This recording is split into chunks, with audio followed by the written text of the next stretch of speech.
Good evening, everyone. Welcome to another beautiful day with us on Live with Lloyd. I am your host, astronumerologist Lloyd Strayhorn.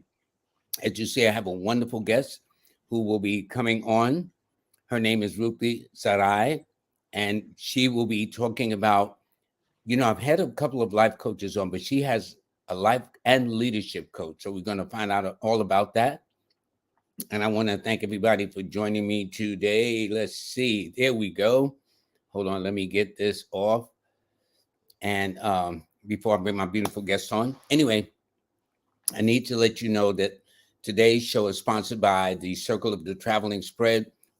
Just go to stshealing.com. That's stshealing.com to get the particulars. Sign on. It's going to be an event that's taking place the weekend of August 17th, 18th, 19th in New Orleans. All right. So for those who've never been like me or who have been and enjoyed the whole camaraderie and the energies and the vibe of that particular location, please join us. And before I bring on my guest, let me bring on today's cosmic forecast. And Live with Lloyd, where the joy of numerology is the joy of learning and enlightenment. Please like, share, and subscribe, okay? LWL, which is Live with Lloyd, or LS, Lloyd Strayhorn, will never DM you for monies or with a message. This is to prevent anybody that about a month or two ago tried to hack the system. You think people would be doing something else better with their time, but nonetheless, I will never ask you for money. I'll never send you a DM. So don't worry about it. If you get that, it's not me. But today is Wednesday, the June 28th, and this month is nearly a wrap in 2 days. The sun is in Cancer, the moon is in Scorpio, so this is a watery period. This is a 4 universal month. July will be a 5 universal month.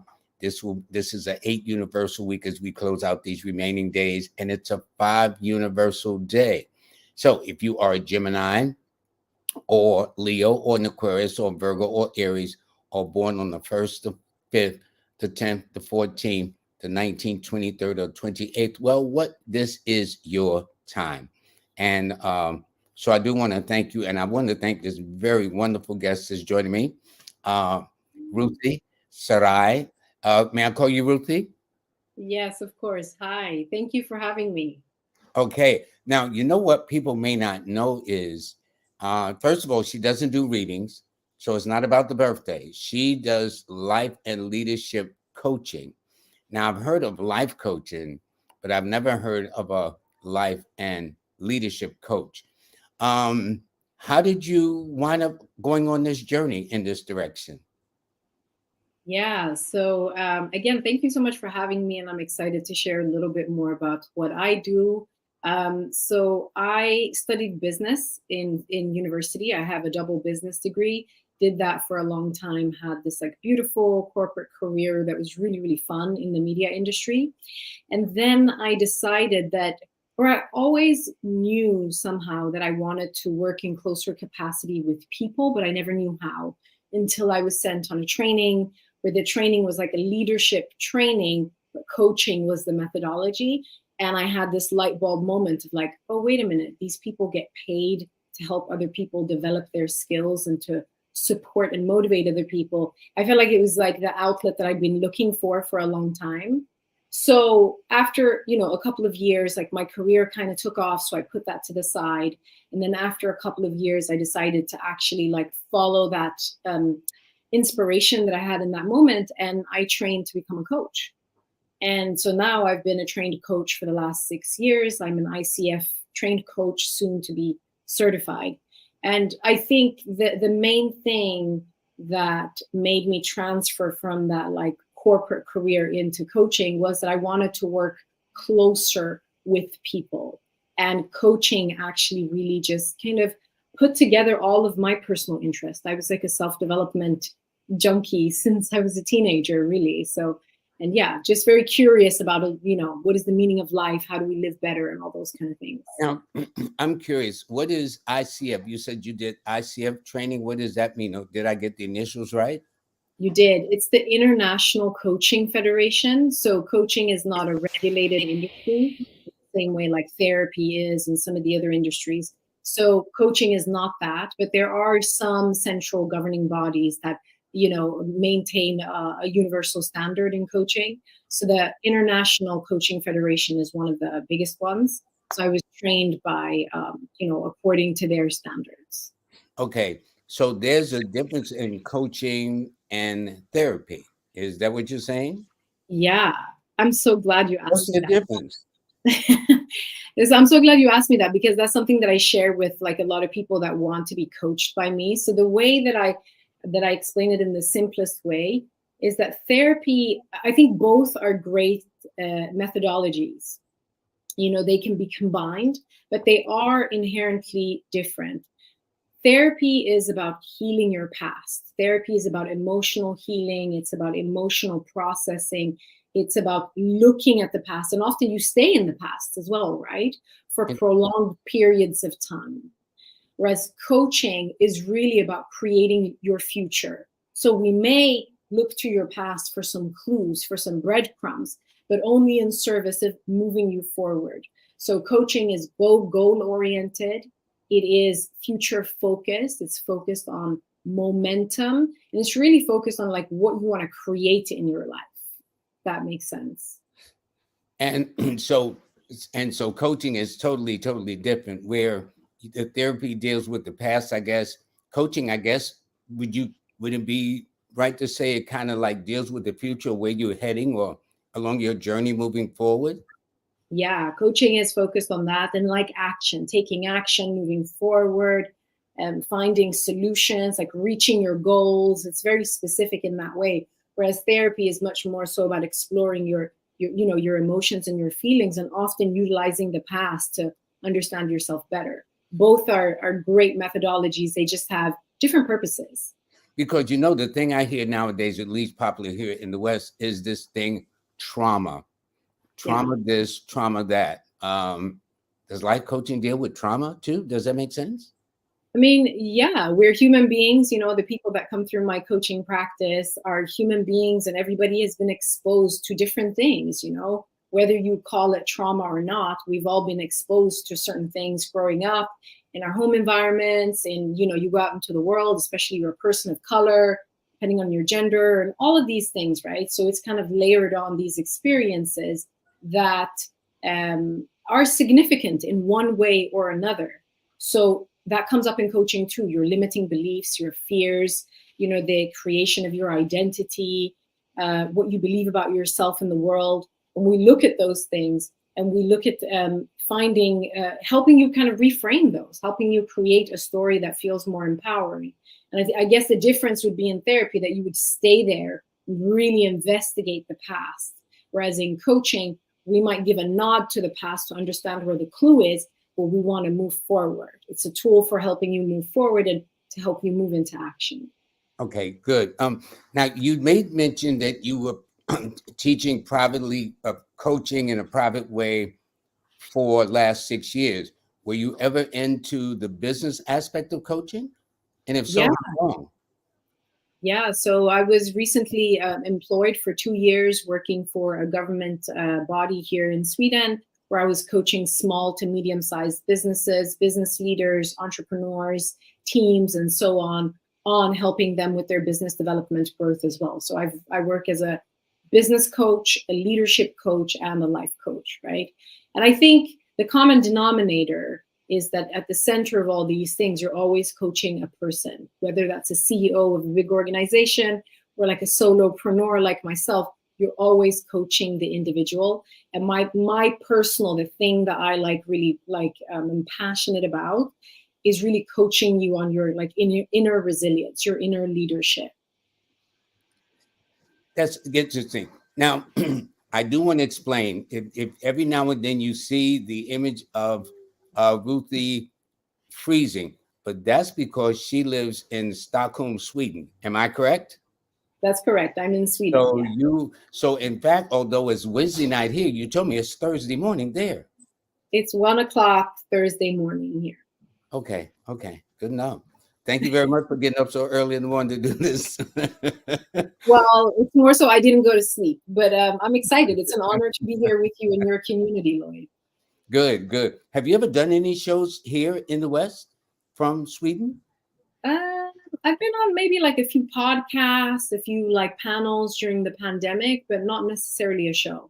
I Mhm. am currently working on developing my own podcast though, which I hope will like reach all corners of the world. So Now, can you tell us a little bit about yourself? Because you have one distinctive look that most women from a certain part of the world comes from, and that's Ethiopia and Eritrea. There's always something about women in that part of the world, their eyes, there's something. Can you tell us a little bit about your background? sure. So I'm of Eritrean descent. I'm a daughter of Eritrean immigrants. My parents came here in the late 70s because there was a war in our region. And they came here as refugees and then they settled here in Sweden by way of Italy. So me and my brothers were born here in Sweden. And that's something that I proudly kind of carry as part of my story. And because it's very distinct, when you grow up with like a dual identity and different cultures and you're tasked with like merging the both of those identities in a way that works for you. So I grew up in this like Eritrean culture, but then I was raised in this very Western white society. So I often talk about my experience as a daughter of an immigrant and also as a Black woman, right? So yeah, I speak a couple of languages. I speak Tigrinya, which is one of the native languages in Eritrea. Very connected with my culture, but also very connected to like a broader Western culture. I'm like a proud Pan-African. So there's a lot of like identities floating around there, if you will. But it's all, I think the thing that has um, sort of put a stamp on me and the way that I was brought up is diversity. Like I've always experienced a lot of diversity. And I have a lot of respect for the fact that my parents really brought us up in our culture. They taught us our language. They taught us everything about our As they should, culture. as they They, should. That's like, yeah, they took us back home, like my dad is like from a small village. He took us back home. So I got a real, when we were younger and even into my like, adulthood. So I've got a deep appreciation for my roots. And it's actually helped me navigate growing up as a Black woman in a white society. And then later moving in a lot of white spaces, corporate spaces as a young woman, and then more seasoned woman, just being anchored in my ancestry and my lineage, I think has really helped me with navigating just like white supremacy, really, and all of that stuff. it's interesting. Because I think you told me you speak well, I'll tell you this. When I've traveled internationally, I noticed one thing versus here in this country. In this country, here in the West, it's like English, unless you come from another part of the world and you bring that language with you here. But when I travel to different places from China to India to Egypt or whatever the cases may be, um, I noticed that people speak multiple languages, and I think you speak up to about 3 or 4 languages. Would that be correct? I guess you speak Sweden too, since you were born there. Would that be correct? That's correct. So yeah, I speak Swedish, and then my first language is Tigrinya, which is my Eritrean language. That was the first language I learned, and then obviously Swedish when I started school, and then English. You learn it here in Sweden, in Scandinavia. They teach it like a second language, and then I learned German as well in school because you have to pick up another language. So it's not perfect, but like I get by in German as well, and then like I'm learning Spanish, which is just like a So personal we're thing. talking about 5, but you know what's interesting here? People in this country can't even speak perfect English lots of times. Okay, Yeah, so yeah. but it's always good to learn more, to be multicultural or things of that nature in terms of that. Um, but I think it's interesting. Now, when you sit, what is the process? If you don't mind, take us through the process when a person calls you up and they said, "I want coaching from you." Do you do a questionnaire, a background? Do you ask why, or do you determine what their method is, or just can anybody just call and you say, "Okay, just come into the office"? Yeah. So it depends. So I work with, on the one hand, I work with like businesses. So I work kind of like B2B, and then it just depends. Usually that's like via LinkedIn. I'll get a message or a recommendation, and then I'll just have a conversation with that business leader, that business, or whomever's leading that request, right? And then when it comes to more the business to consumer, the stuff that you see on social media, then I have a process of people will DM me or send me an email or something like that. And I'll send them like either a survey just to fill in so that I can see what their needs are, or we'll just have a conversation in the DMs. And if I feel that I can help them, then if I feel that my offering fits what they're looking for, then we'll progress to a discovery call. Because I really believe that it's important to have a connection call, a discovery call with a prospective client before you start that relationship. Because coaching is like, number one, I'm looking for highly committed people. I want to understand that they understand what coaching is. I want to understand whether there is like chemistry between us as well. And as much as I want to give myself the chance to see if I'm the right fit for this potential client, I also want to give my potential client the opportunity to feel if I'm the right fit for them, right? And then also to really objectively look at this thing that you want to be coached on. Is this something that is fit for coaching or therapy, or maybe for something else? You know what I like? You know what I like about what you just said? That it wasn't about trying to get the dollar. I don't know what they call the currency there in Sweden, but I like the fact that you want to see whether you fit for them or they fit for you, which I think is interesting. And Yeah. that's why I'll just bring some people in, even if we don't fit, as long as you're making those dollar commitments. Yeah, no. So I think it's important when you work with people to move with integrity, right? Because at the end of the day, although somebody might come to me and say, I want to change careers, there's a lot of personal stuff behind the question that they actually come to you for, right? So what I realized, and I've had the honor to work with some fantastic people in my global coaching practice, and my clients, they bring all of themselves to the table, their traumas, their fears, their dreams, all of that. And I hold that as a very sacred thing. So that means that I need to make sure that we're the right fit and I'm not just doing it for the money, right? So if I can't help you, or if I feel like maybe you're not ready for coaching, I might recommend therapy first. But integrity is so important, because I think that when people are willing to come to you with their innermost like fears, the stuff that they don't show other people, you've got to treat that like with a lot of respect, right? And so for me, integrity is like part of my business plan. That's how I do business, integrity and character. And over time, that will also get you the right clients, the type of people that you want to work with, right? Highly committed people who are self-responsible and all that. One of the things that we had mentioned just before coming on, you said that one of the things is one of your goals is to create a balance. What do you mean? So no, I think you asked me what do people come to you for? What do you coach people on? So I have a signature group coaching program for women of color, first generation achievers, daughters of immigrants. And it's called Self Leadership 1.0. So it's a 12-week accelerator to help women kind of get to their next level without burnout and overwhelm and all of that stuff, right? So what a lot of women come to me, a lot of women say between the ages of like 25 to 45, they come to me because they're burnt out, because they lack balance in their lives. Either they're excelling in their career, but they might be, they don't have enough time to spend on themselves, in their own well-being and their wellness, for instance. Or they might be struggling with relationships, or they feel stuck at their work, or whatever it is. There seems to be a lack of balance as like a general theme. So basically that's kind of what they want help with. How can I create more satisfaction in my life? How can I create more balance? How can I cultivate more courage to leap into my next level? And how can I upgrade my mindset? And so these are some of the bigger questions that people come to me for. And I love digging into the question behind the question, because usually it's not really what people come to you for, what they say, right? It's usually something behind. And as a skilled coach, you sit, you listen, you told me about when I did a numerology session with you for my birthday, you told me about my intuition, right? So that according to my numbers, my intuition is something for me to use. So I use my intuition as well in coaching. I was like, is there something else that you'd like to share with me? And usually there's a lot of other things. So I think the coaching space, if you're in the coaching space with a skilled coach, that has integrity and emotional intelligence, it's going to be hard for you not to bring your full self into the process. You also mentioned the fact that you have always been a healer. How did you discover this gift, so to speak?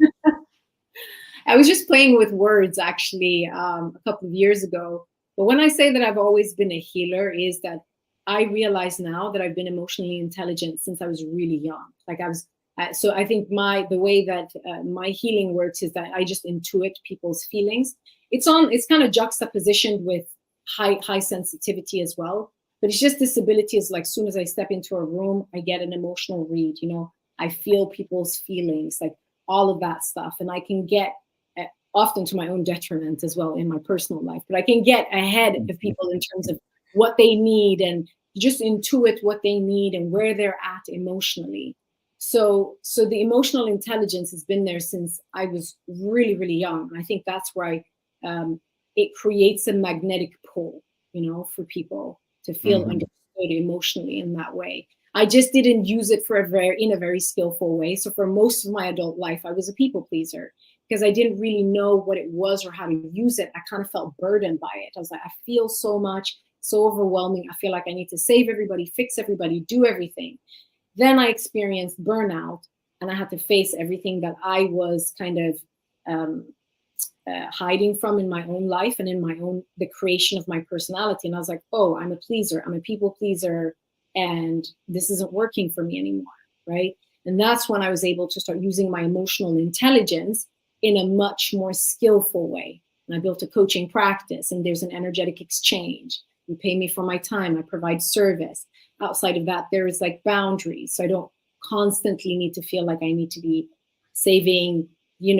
I think in my younger years, I was trying to save people, because I felt so much. Now I'm like, hey, you're doing the work and I'm here to support you in your process to find your answers. It's just very different. So it's in power versus being out of power with innate skills that we have really since childhood. Well, you made an interesting statement about when it comes to yourself personally. That's like me. I can read everybody, but I can't read myself. I don't know how it works like that unless somebody's born on my birthday, then I can read them objectively. Yeah. Why is that? You know what I'm saying? We can read everybody, but when we turn the finger to ourselves, it is not as easy as taking us through the process.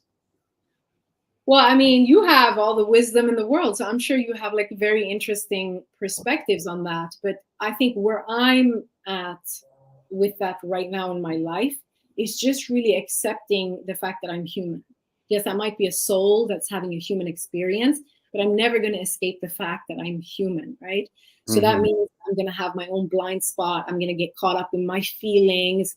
I'm going to not be as objective, with myself as I might be with other people, right? And I might fall into the trappings of my own limiting beliefs and stories and lack and all this stuff. And then I go asleep and then I wake up and then I'm like, oh, that was just the story, right? And that's why it's important to have external people who can really look at you with objectivity and neutrality when you're like in your feelings.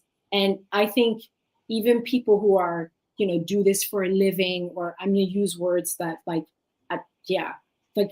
on this consciousness path or like awakening, whatever you want to call it, right?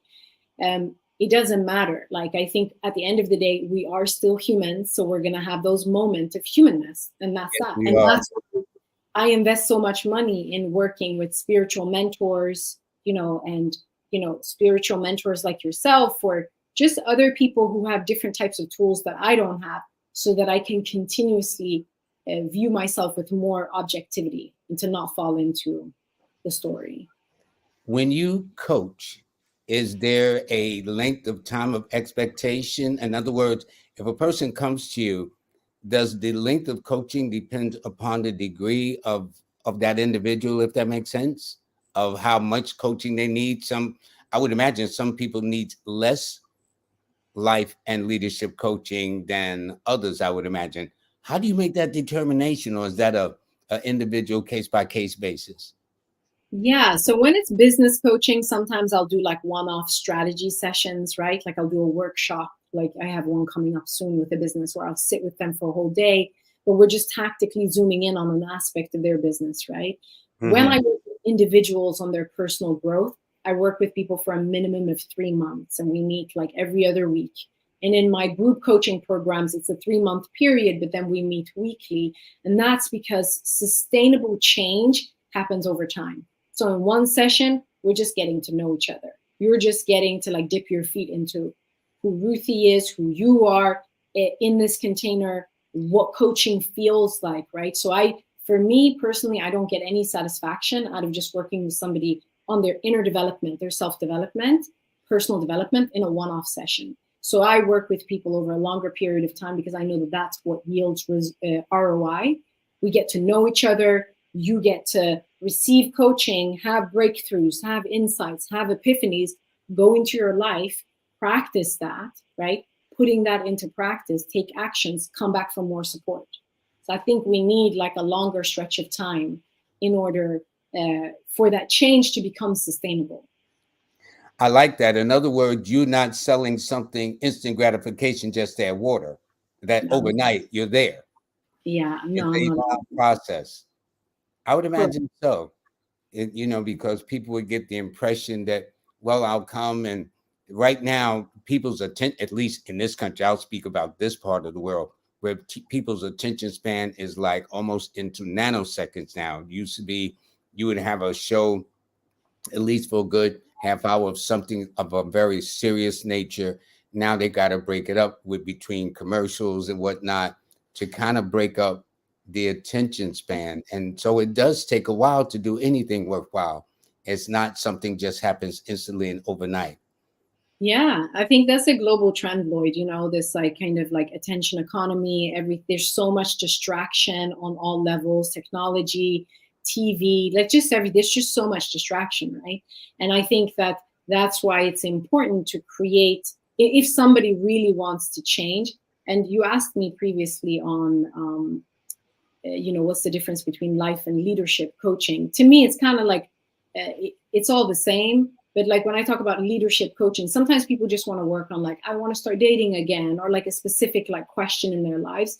But leadership coaching, that's when we start to look at like really awakening that inner leader in you. And the way that I work with leadership is inner leadership. And that takes time because we need to know what's getting in the way. What's getting in the way of you operating from within, you really standing in your power, you taking full responsibility for yourself, shifting from victim consciousness to hero consciousness, right? Moving into more action. So we need to really understand what is getting in the way in order for us to unlock that inner leadership. And I'm really, really passionate about coaching individuals on like the inner, with inner leadership, I mean like shifting from the performative way of living and being into a more authentic expression. And that's not something that is part of our mainstream consciousness. So we need time to like unravel that so my clients can have a direct experience with what is the difference between a should and a want, and how do I integrate that way of thinking into my life. Does that make sense? That makes a lot of sense because what a person wants and what they need in order to get to where they need to be is two different things, which I think is very, very interesting. Um, that was also bringing another question to mind too, because with that being the case, you coach people, but do people come to you or have they come to you to say, can you teach me how to do what you do, if that makes sense? Or can you help me get started because I feel what you're feeling?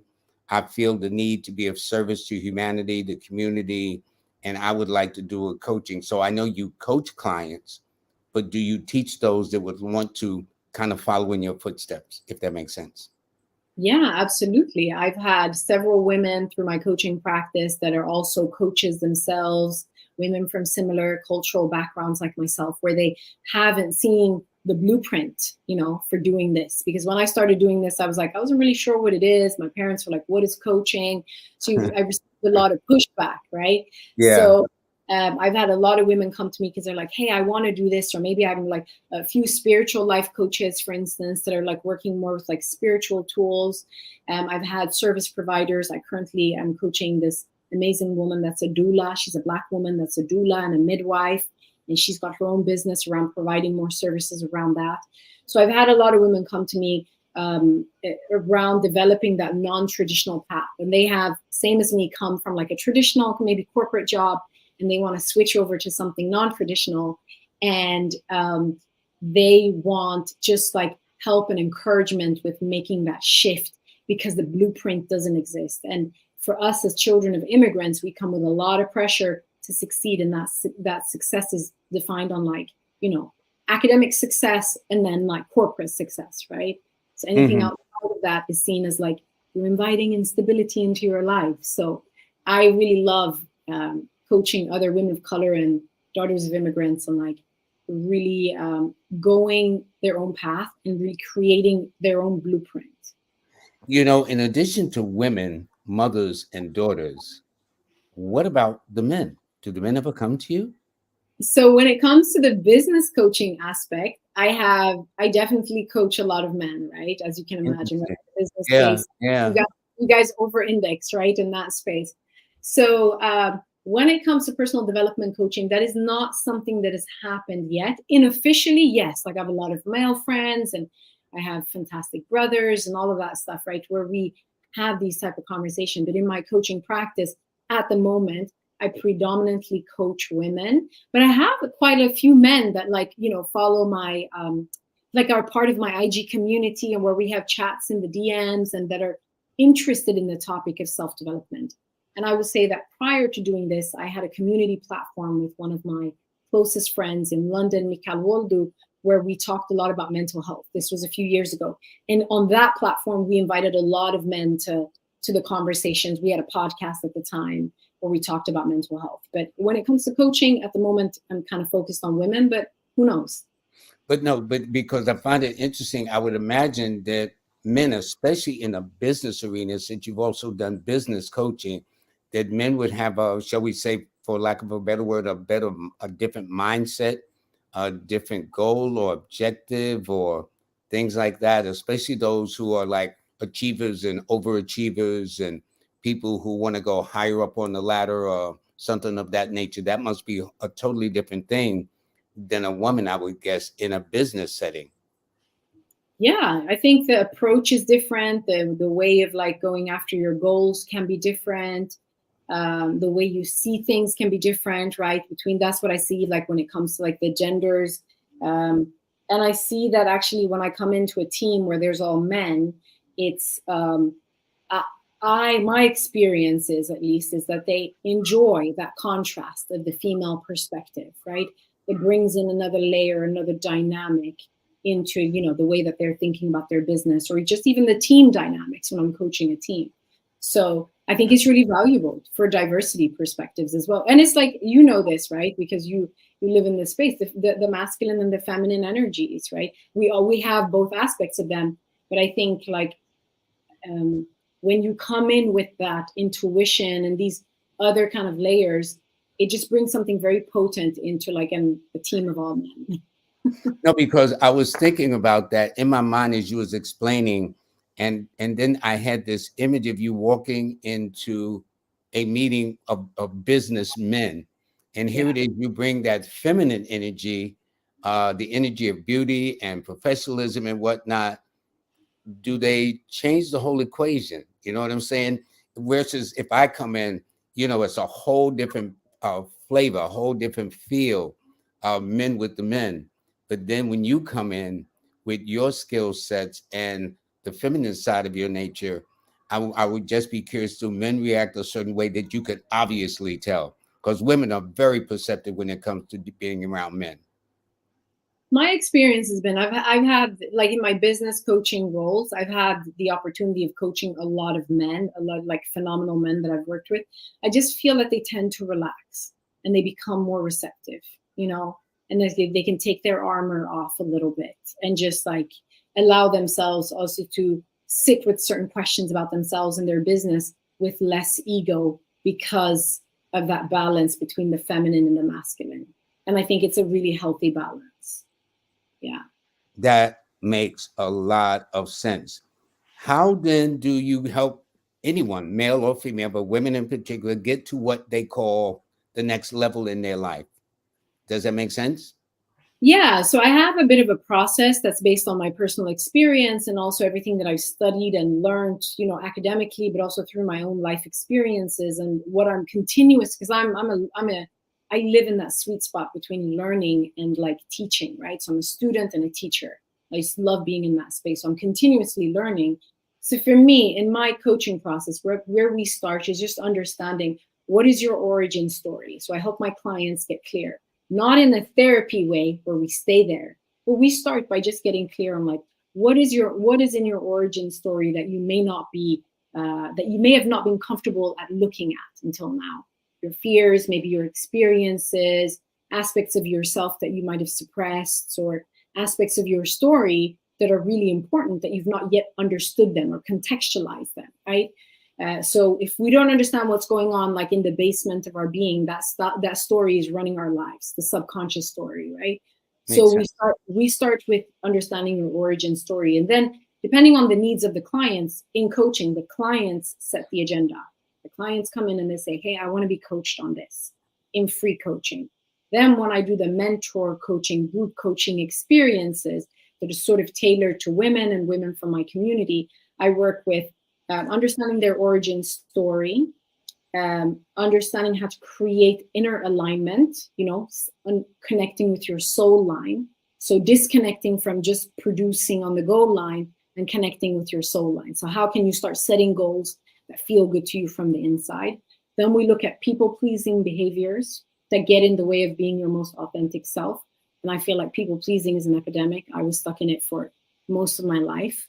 We look at stress, exhaustion, overwhelm, burnout. And we also look at the connection between people pleasing, saying yes when you really want to say no, and being exhausted and tired, right? So we get clear on like where we are leaking energy.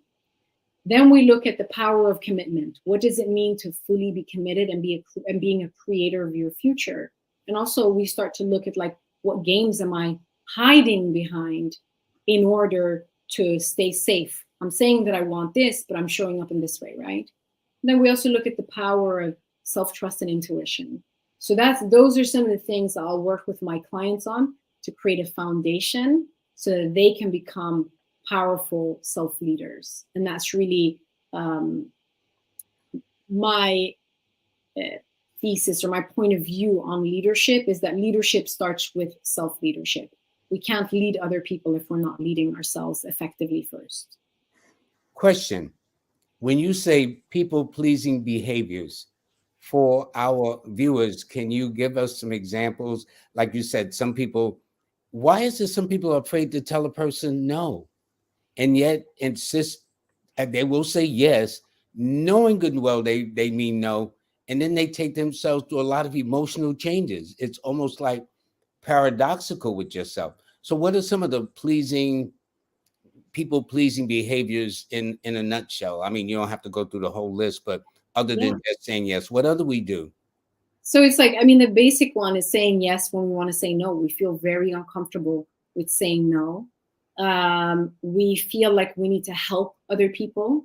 We feel over responsible.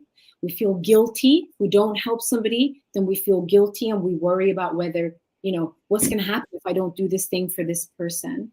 So to kind of just give it the short explanation, you can trace the people-pleasing behavior it's part of the complex PTSD model, it's therapy model, where they call it's one of the fight, flight, freeze, fawn responses. So it's the fawn response, basically. It's just a way that we learned in childhood how to secure love and acceptance and belonging.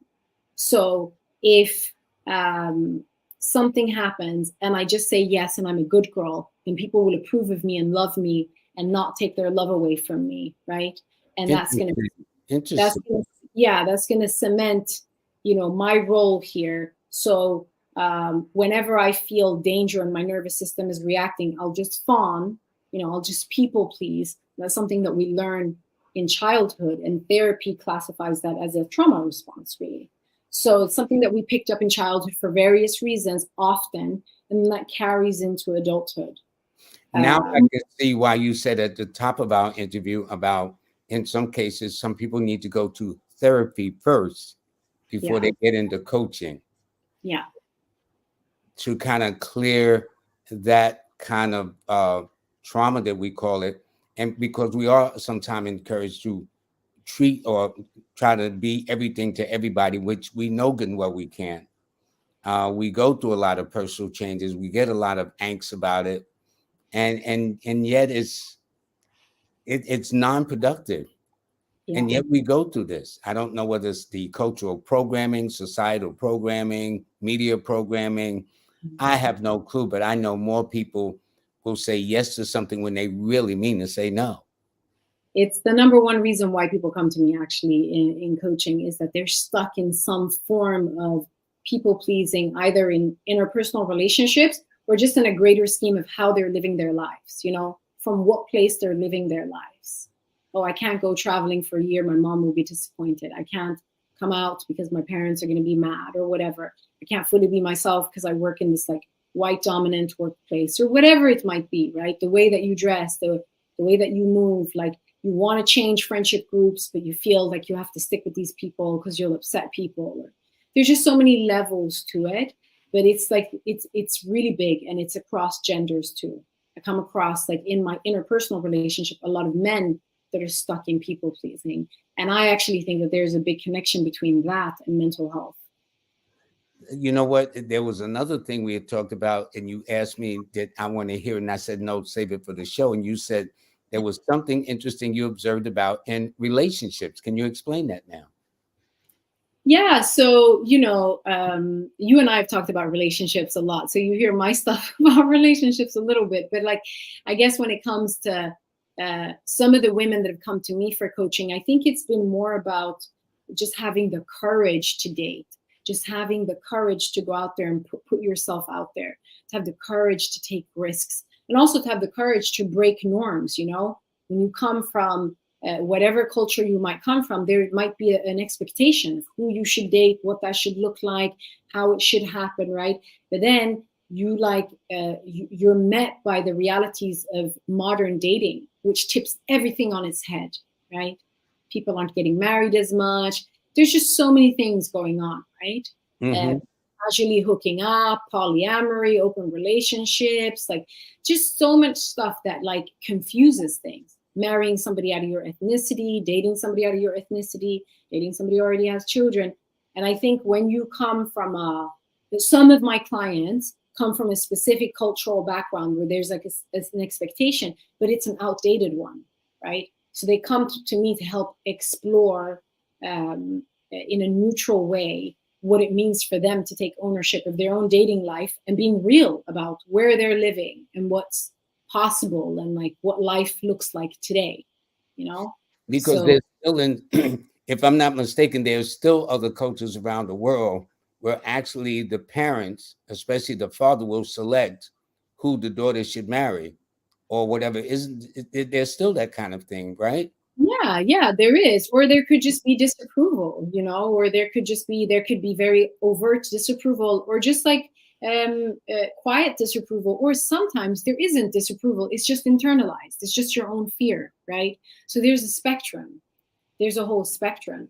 But what I see a lot is um, uh, some clients come to me because they want to date, but they're afraid of dating. They're afraid of getting out of their comfort zone and And dating and really putting themselves out there. And that's kind of what we work on together. It's just like no pain, no gain, and like really connecting that goal that they have of partnership, maybe children, whatever it is, with their actions, what's input, output, right? And looking at what the fears are around it and understanding that, no one gets out of life unscathed, right? We all it's part of life. So that's kind of like what we work on is a lot in the process of just being comfortable with playing the game and like what did I say to you before? Being willing to lose, but taking risks. yeah, yeah. Have you, in your experience, what has been more, shall we say, personally rewarding? Coaching individuals or coaching a group? Is one easier or is one more challenging? Or like if it's an individual, you say, oh, this is a piece of cake, I'll just focus on this one. But if there's a group of people, because then you have different mindsets sitting in the same room, and yet Yeah. everybody's not going to perceive it on the same level. So is there challenging whether you prefer coaching individuals or prefer coaching groups? So I think it really depends, but one thing that I love, so the reason why I created my group coaching program, Self Leadership 1.0, was because I wanted to create a space for Black and brown women to just be, right? And really like create community. So in one of my recent cohorts, you had people in Jamaica, in Sweden, in Germany, like just all over the place. They're all like women of color, daughters of immigrants, first generation achievers. I think what happens in those kind of groups where there's cohesion, people can relate to each other, Mm-hmm. is that they really benefit from the sharing. So them sharing really helps and accelerates because they all of a sudden they see, I'm not the only one.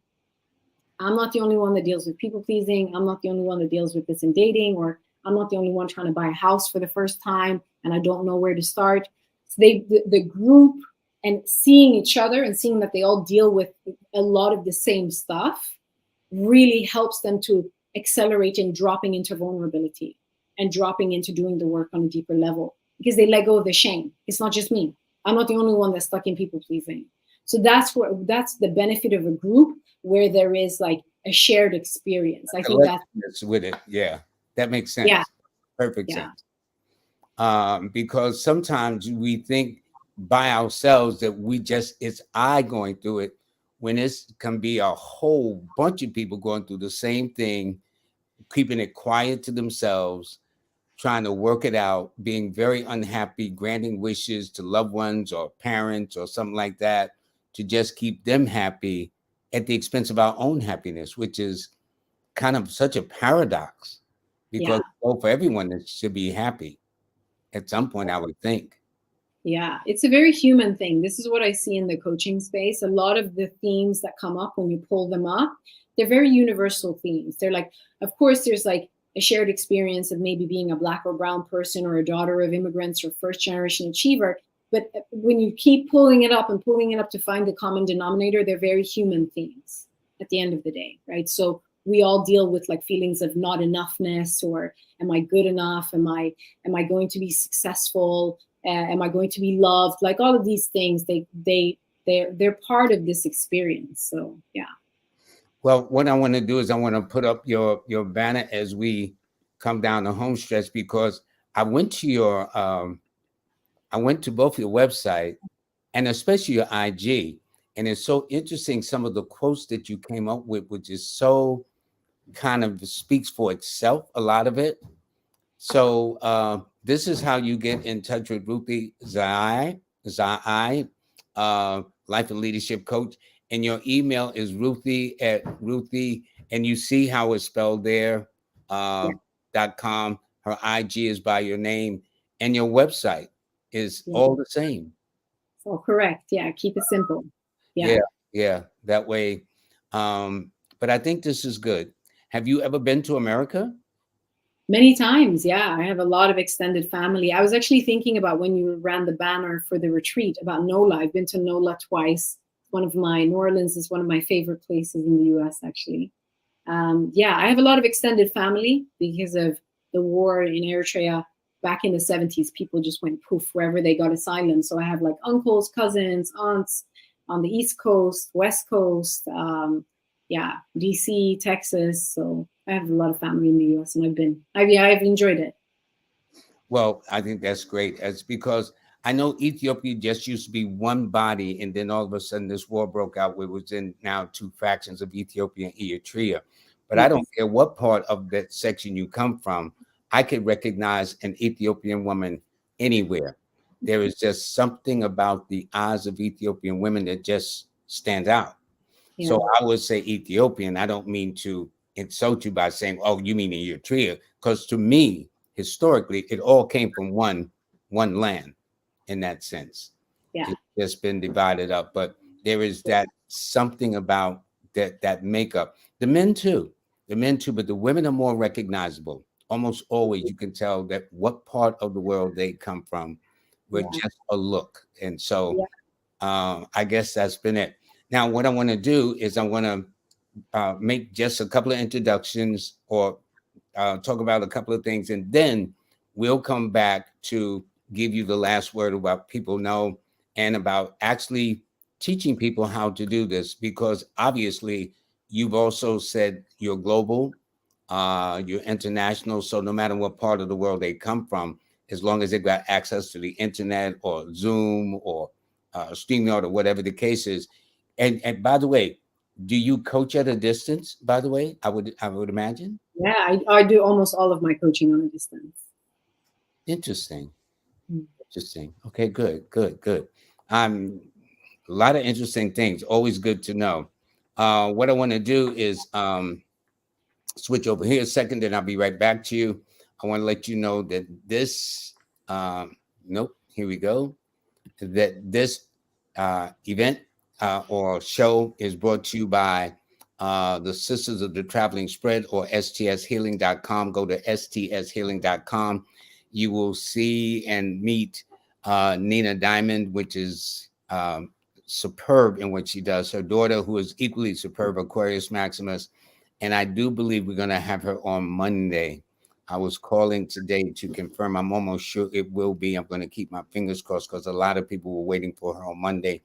Jazz Aphrodite, and in fact, King Simon and myself, of course. But speaking of Jazz Aphrodite, the sister at the top center, she is having a workshop tomorrow, a numerology workshop. And then you will see why I bragged about how good she is. Okay. So to do that, just go to jazzaphrodite@gmail.com. That's JAZAFRODITE@gmail.com. And it is tomorrow at the Sacred Botanica, I guess, bookstore. That's 717 Coney Island Avenue in Brooklyn. So just call, make a reservation, register. You see the website there, tinyurl.com, and participate. I wish I could be there. I can't be in two places at the same time. But I can tell you this: if you're going to her workshop, you will be more than pleased. As you know, June is almost a wrap. July newsletter will be forthcoming, so please look forward to that. Also, for those audiobook fans who got my book but want to listen to it in an audio form while they're driving or whatever, please do. And also creating the podcast that people can enjoy. And by the way, one of the things I'm very glad of is the A Star 8 mobile app that I've created. Just go to astar8.com. That's ASTAR, the number 8.com. And you can click on Apple and get it through that one. You can click on Google or the Google Play Store, but either way, download it. I've been getting some very positive responses. I've been also getting some glitches, but that is to be expected when anything new is coming out the gate. So nothing is perfect just in first one, but for the most part, I would say overwhelmingly, far overwhelmingly, the response has been nice, and I do appreciate that. So for the Google or Android users, this is the app to look for when you go there. And if you are an Apple person, this is where you go to get it. All righty. So, with that said, I want to thank everybody, but more importantly, I want to thank my guests. Hold on, let me get this straight. All right, here we go. So, Ruthie, I think this was nice. I learned a lot. I think my viewers learned a lot too. And that it's because sometimes coaching can be an overused word or term. But if a person knows what the goal of coaching is about, it makes all the difference in the world. But the one thing that impressed me about this is that you go through our own screening process. Can you get along with them, or can they get along with you? That makes all the difference. So you're not about just after their money. I mean, we all need money nowadays to pay bills and expenses and phones and this and food and whatnot. And you said something very interesting too. We talked about foods. Can you explain about foods here in the West and where you are there in Sweden? Well, like I have a big interest in foods, and I think that's because I sort of I've dealt with IBS symptoms sort of my whole life. And I come from a family of foodies, you know. My parents always cared about like what type of foods we eat and having like vegetables at the table and like all of that stuff. But because my stomach has always been quite sensitive, I have for many years gone on this exploration about foods, and specifically reading about the origins of foods, especially modern food. How do we get a burger on the table? Where does that come from? What does that industry look like, right? And also when it comes to vegetables and all of that stuff.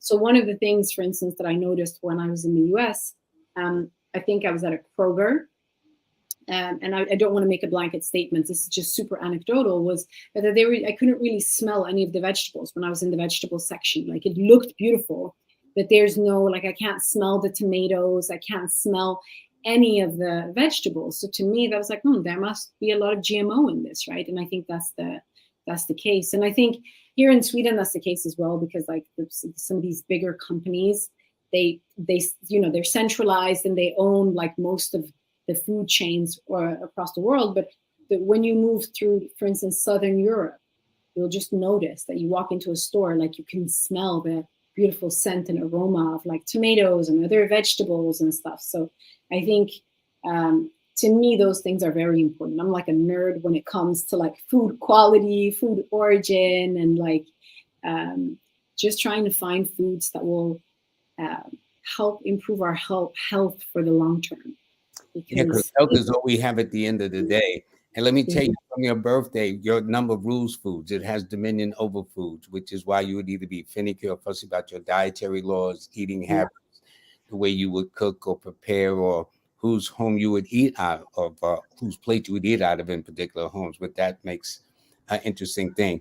But Ruthie Sarai, I want to thank you so much. This has been a nice experience. And thanks for getting up such in the wee hours of the morning. Now you can go to bed because it's about 2 o'clock in the morning now, And thank you very much. And it was a wonderful image you sent me of you and your mom. Please give her my best too. All right. Thank you so much. Take care. And thank you and your community for having me.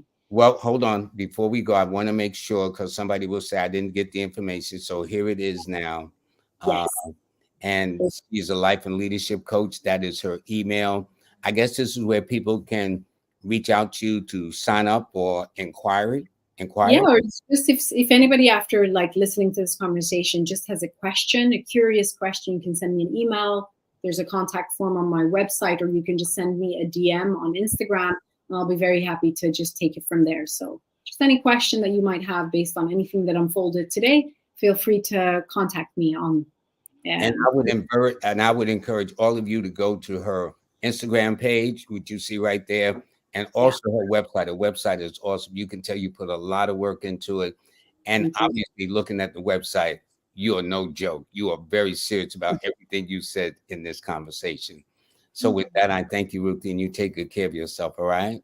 Thank you so much, Lloyd. Take care, everyone. Okay. Bye. All right. So everybody, I want to thank you very much. I want all of you to have a great weekend. I do believe that Aquarius Maximus will be here on Monday. If not, she's going to get here at some point. But she is just as busy as I am. But everybody, I do want you to take care. And to Ruthie Sarai, I got to thank her very much to get up at the wee hours of the morning at 1 o'clock. That's not conversation time, but it shows you that different parts of the world, which is why astrologers need to know where you were born on that month and day. Because here, and in fact, in Hawaii, it's 6 hours behind, but there it's 2 o'clock in the morning as we go into the 8 o'clock hour. But everybody, thank you very, very much. And as a final reminder, please make sure for those in the Brooklyn area can get out there and attend Aphrodite's numerology workshop. It's going to be awesome. I just can't be in two places at the same time, but it's going to be there tomorrow at 6:30 p.m. at the Sacred Botanica bookstore at 717 Coney Island Avenue in Brooklyn. So just go to jazzaphrodite@gmail.com to inquire or whatever the case is, or reach out to the bookstore itself. And you see, you can register at right underneath the flyer, tinyurl.com, tinyurl.com/sacred2, TWO. All righty. So everybody, I want to thank you very much. Have a great, great weekend. Take care of yourselves, because as I said, if you don't take care of yourself, the question becomes, who will? Bye.